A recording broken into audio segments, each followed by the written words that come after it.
terhentinya Ka'bah dari haji dan umrah ini bukan kali ini saja. Dalam sejarah 40 kali lebih, bahkan lebih, pernah terjadi Ka'bah ini kosong, baik secara total atau sebagiannya. Saya akan sebut sebagian kecilnya. Disebutkan bahwa dahulu pernah terjadi sebuah peristiwa yang sangat menyedihkan pada tahun 317 Hijriah. 317 Hijriah, ketika berdiri tegak Syiah Fatimiyah, yang ketika itu ibu kotanya di Bahrain. Mereka mengatakan bahwa orang yang melaksanakan haji itu salah satu kesyirikan, karena mereka datang untuk menyembah batu. Karena mereka menyangka bahwa ibadah haji adalah ibadah kesyirikan, menyembah Ka'bah, maka pasukan Syiah Qaramitah yang ketika itu dipimpin oleh Abu Tahir datang dengan pasukan besar dari Bahrain menuju Mekah.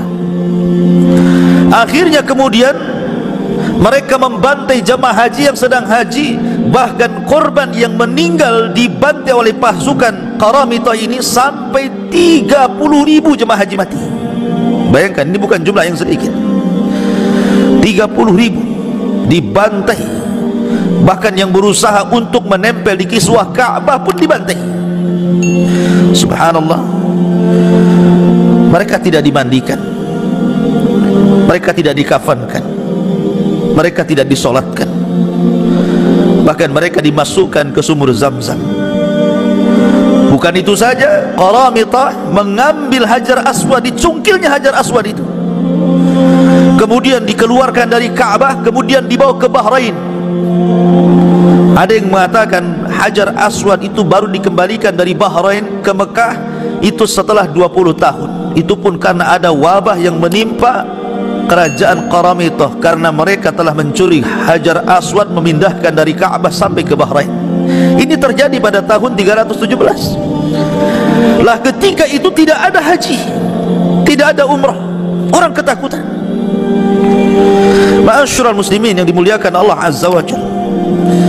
Bahkan ada yang mengatakan bahwa terhentinya haji dan umrah ketika peristiwa itu sampai 10 tahun total, tidak ada haji dan umrah sama sekali. Ma'asyiral muslimin yang dimuliakan Allah Subhanahu wa ta'ala, ini tercatat dalam sejarah. Kemudian juga disebutkan, dan ini peristiwa ini juga disebutkan oleh Imam Zahabi, rahimahullahu ta'ala, dalam Tarikhul Islam disebutkan tentang bagaimana kekejian kejahatan Qaramitah yang kemudian akhirnya menghentikan haji secara total. Kemudian yang kedua, ini disebutkan oleh Imam Ibnu Katsir di dalam kitabnya Al-Bidayah wa Nihayah, tepat pada tahun 357. Kalau tadi 317, terulang lagi pada tahun 357, dan itu disebutkan oleh Imam Ibnu Katsir dalam kitabnya Bidayah wa Nihayah. Terjadi Da'ul Mashir. Da'ul Mashir, orang Arab menyebutnya seperti itu, semacam wabah. Semacam wabah juga. Akhirnya mata bihi khalqun katsir, tanpa menyebutkan bilangan saking banyaknya. Ya, wabah ini mematikan khalqun katsir, makhluk yang banyak, manusia yang banyak mati dalam wabah ini. Bahkan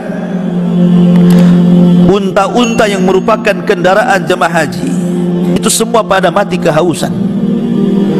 Akhirnya banyak jemaah haji yang mati di perjalanan dan tidak sampai kecuali sedikit. Itu pun setelah mereka pulang setelah haji, mereka juga mati. Itu terjadi pada tahun 357. Kemudian pada tahun 983 Miladiah, mungkin bahasa kitanya Masehi,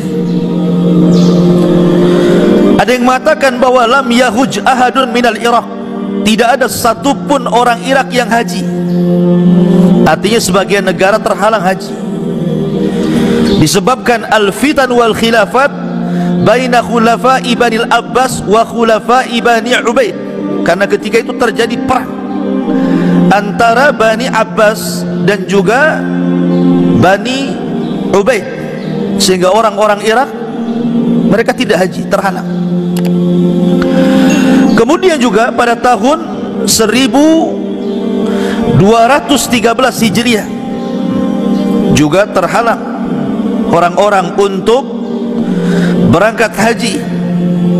Ya, kenapa? Fi asna'il hamalatil faransiyati, karena memang ada masalah di daerah Persia.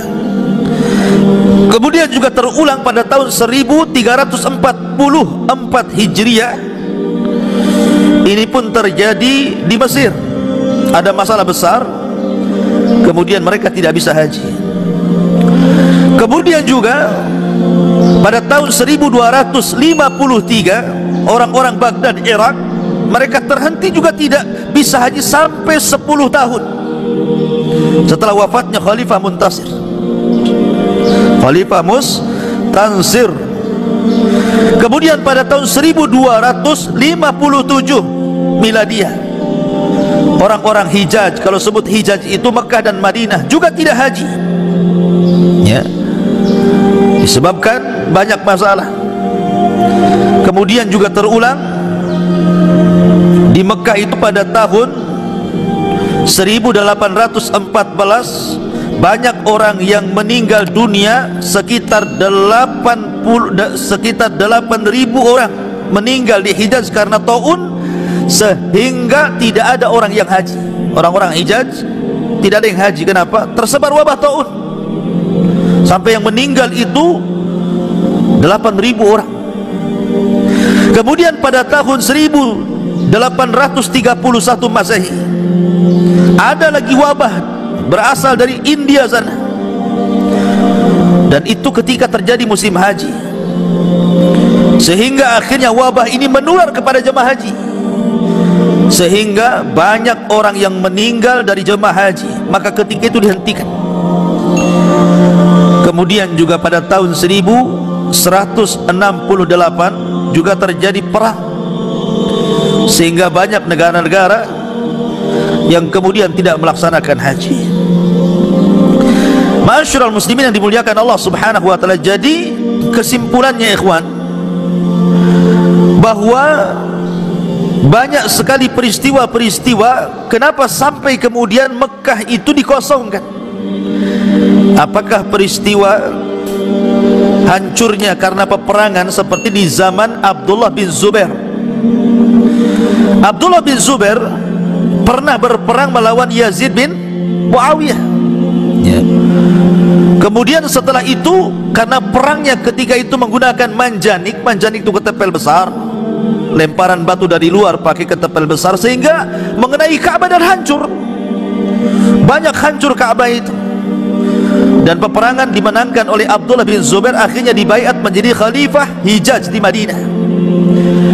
Lah ketika itu akhirnya dirobohkan oleh Abdullah bin Zubair, betul-betul dirobohkan Ka'bah itu.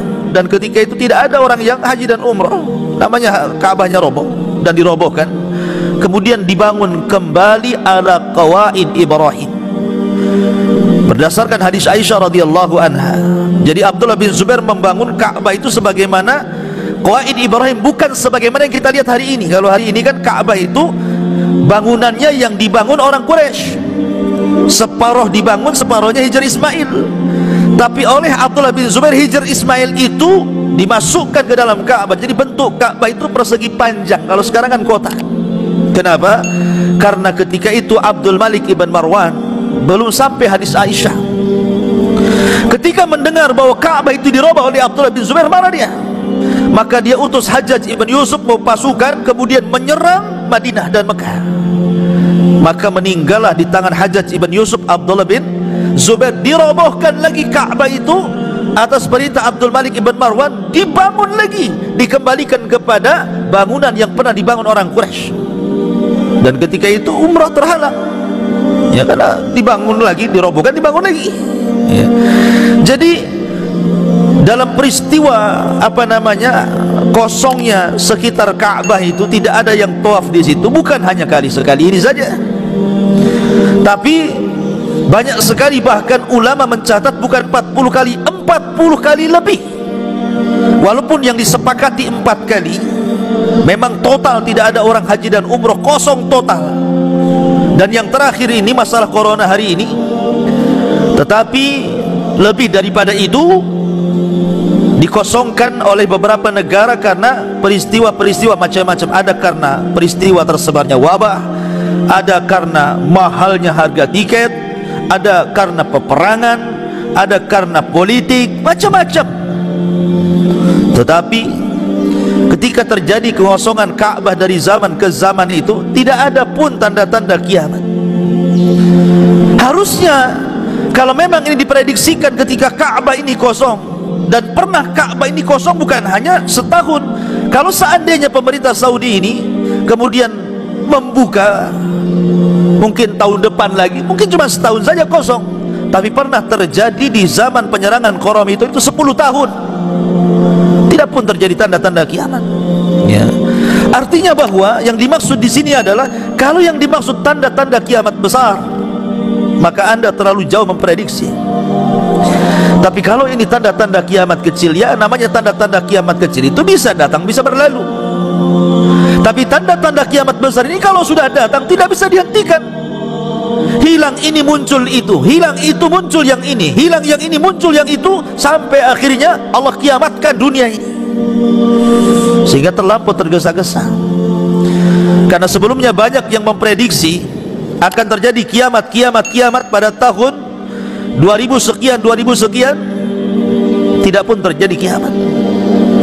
Oleh karena itulah maka apa yang terjadi hari ini adalah sebuah peristiwa kuasa Allah Subhanahu wa taala yang Allah firmankan, wa ma nursilu bil ayati illa takhwifah.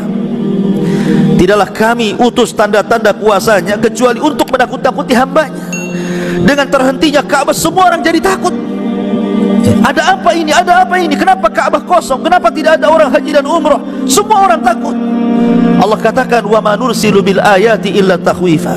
Tidaklah kami utus tanda-tanda kuasa kami kecuali hanya ingin menakut-nakuti hambanya, liyukhawwifa ibadah, untuk menakut-nakuti hambanya supaya apa?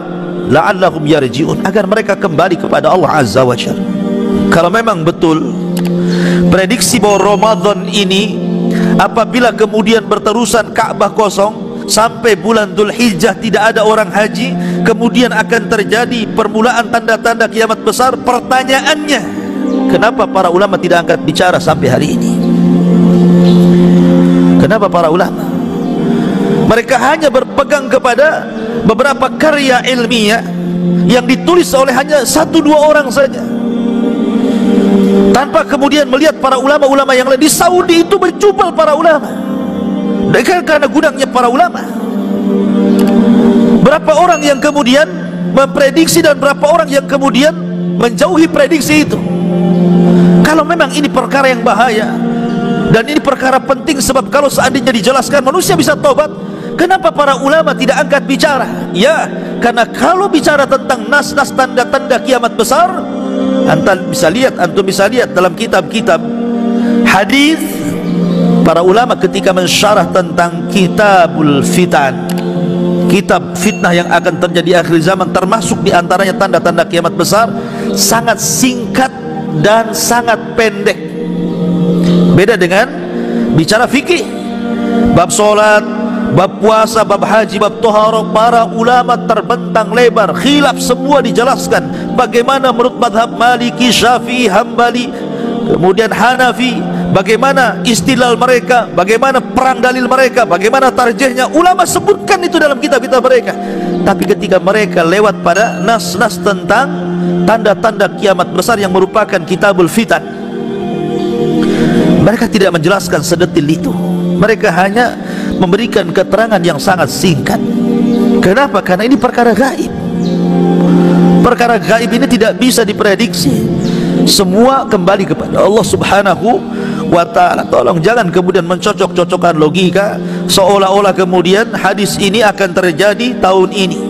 hadis ini akan terjadi tahun itu, kehancuran ini akan terjadi tahun ini. Ini perkara gaib. Wa ma ya'lamu ilmuha illallah. Tidak ada yang tahu pengetahuan tentang gaib kecuali Allah subhanahu wa ta'ala.